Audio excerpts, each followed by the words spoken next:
আমি তো আমার এপিসোডের শেষে একজন শহীদের গল্প বলি। আজ একজন শহীদের গল্প বলি।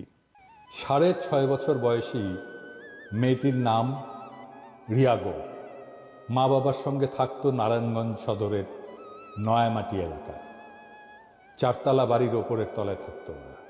আন্দোলনের রেশ নারায়ণগঞ্জেও ছড়িয়ে পড়েছিল। শুক্রবার বিকেলে নয়ামাটি এলাকায় চলছিল সংঘাত আর গোলাগুলি। সেই গুলিতেই প্রাণ গেল ছোট্ট রিয়ার। দীপক কুমার গোপ ও বিউটি ঘোষ দম্পতির একমাত্র সন্তান ছিল রিয়া। স্থানীয় একটি রড সিমেন্টের দোকানে ব্যবস্থাপকের কাজ করেন দীপক। বিয়ের 5 বছর পরে এ দম্পতির ঘর আলো করে আসে রিয়া। এবছরই ভর্তি হয়েছিল স্থানীয় একটি প্রাথমিক বিদ্যালয়ে। ঢাকা মেডিকেল কলেজ হাসপাতালের মর্গের সামনে অপেক্ষা করছিলেন দীপক কুমার। সঙ্গে ছিলেন আরও স্বজনেরা। কথা হয় রিয়ার এক স্বজনের সঙ্গে। তিনি বলেন, বাসার ছাদে খেলতে গিয়ে বাবার কোলেই গুলিবিদ্ধ হয় মেয়েটা। এর চেয়ে কষ্টের আর কি হতে পারে?